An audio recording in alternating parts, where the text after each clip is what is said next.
This pile of what appears to maybe be junk is what I got for Christmas this year. Junk is maybe a aggressive word. It's not necessarily junk, it's a bunch of old tools. I figured there's a couple of interesting things in here that are worth restoring and implementing here in the shop.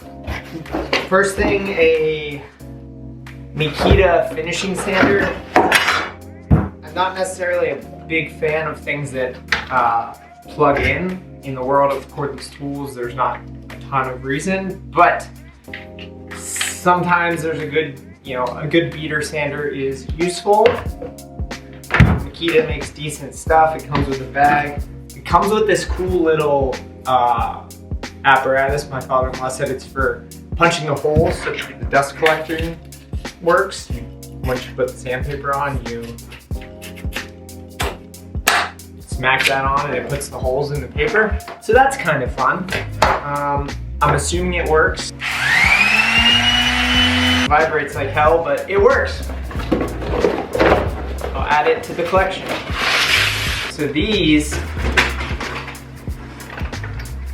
this is just a bunch of old hardware, but it's all fairly organized in these little tubes. And this thing is like kind of awesome. I guess this was a tackle box maybe,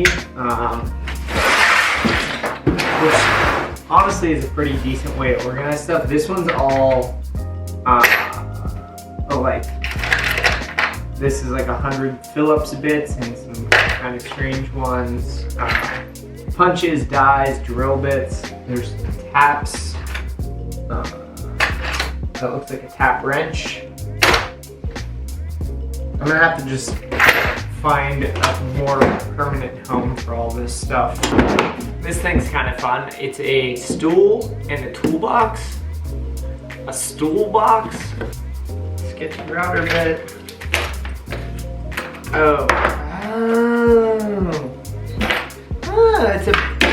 It's like a biscuit joiner.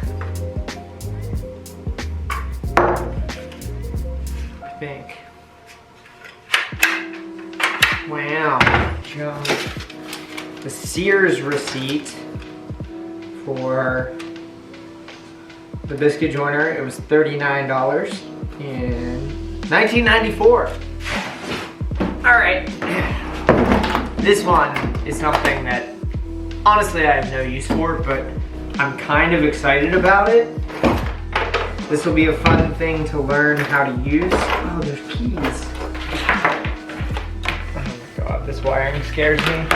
This thing is a key cutter, so if you're gonna make like copies of keys. So from my understanding, you would take a key like this. I don't know what this is for, so don't try to copy it internet. You would put it, clamp it into this side, and then you would take the copy of it and clamp it into that side. As you grind the keys, there's a pin on this one and it pantographs how far in it will let it go, while this side is a grinding wheel, and it should then make a duplication of a key. Why the hell I need a key machine, I don't know, but it's kind of cool, right? All right, now this is the stuff that I was actually super excited about as far as out of the pile of things. There's a bunch of kind of neat things like that key machine, but this is the stuff that actually is pretty useful to me. There's some Stanley hand planes that they've got some surface rust. They've been kicking around a little bit. What is this one? Looks like a number 4 potentially, but I'm not seeing where it says. And then this one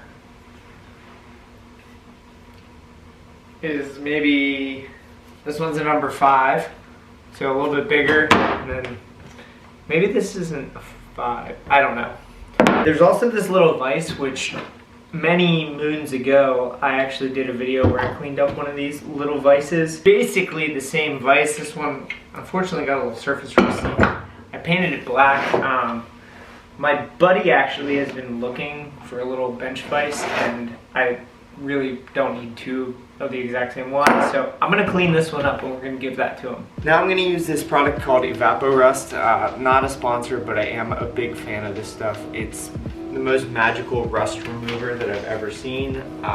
Basically you dump whatever it is, paint, any kind of other material that's on it. It doesn't hurt, it'll just attack the rust, and with no scrubbing and no effort really, it'll clean it up. So I've got just a random little tote here. I'm gonna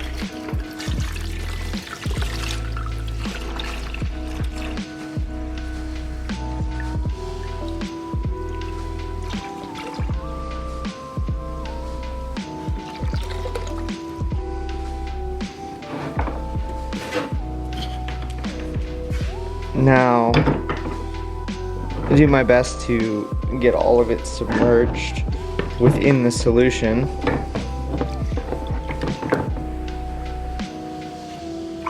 Alright, and I'm gonna let it soak all day long while I'm at work, and then when I get back, we'll scrub these things off and we should have clean, shiny, new-ish vices. I stuck the old black one that I restored a few years back in here because it flash rusted just from me not taking care of it, but we're gonna get that one cleaned up. Black one I'm gonna mount here, and the green one is gonna go to a friend.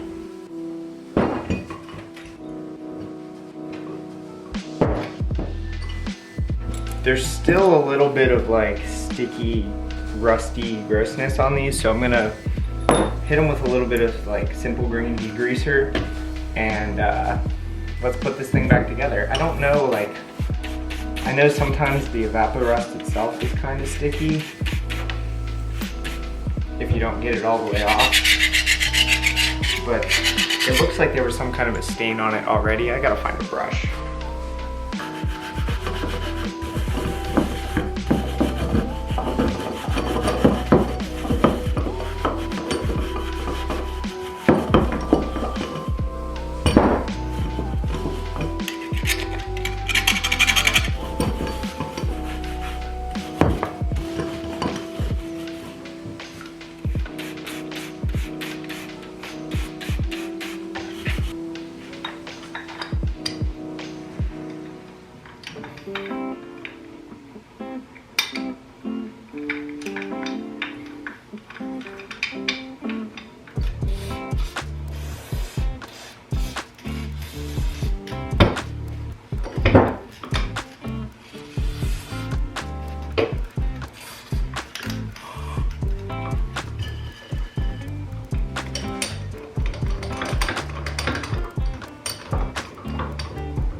Well, there you have it. It's not like a proper like restoration or anything. It's just cleaned up. I got the rust off of it, and most of the goo is gonna go to one of my oldest friends. He's been bugging me about finding him a vise for a long time, and this one fell into my lap, and I, frankly, as much as I could use two of them, I don't really need to at the moment. I don't really use vices all that often. Today being New Year's Eve, it's certainly 2023 by the time you guys are seeing today's video. I just wanna encourage you guys to try to make the most of this year. I know there's a lot of talk of things like New Year's resolutions, getting healthy, getting work-life balance under control, all those things. And I just thought I'd share kind of how 2022 has affected what's gonna happen here in 2023. Exactly 1 year ago today, I decided to stop drinking, not because of any sort of like health issues or any sort of addiction.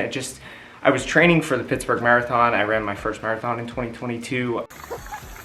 He's right there!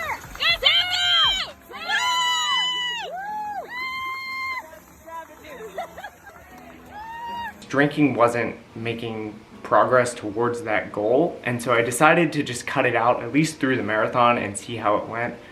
And I just kind of kept up with it because honestly, like, even after having one beer with dinner, I would just feel significantly worse the next day. I've been using things like the Whoop tracker to have data behind that to prove just how much worse even having one beer makes me feel. So as much as I love bourbon and beer, I decided last year to cut it out of my life. I only share this to encourage you guys to take a little inventory on what it is you're doing in your life, whether that's working too much, not working enough, eating poorly, drinking, you know, whatever it is in your life. Maybe it's some people in your life that maybe it's a job that you hate. I encourage you to take some inventory over those things and really focus on removing things that aren't adding value to your life.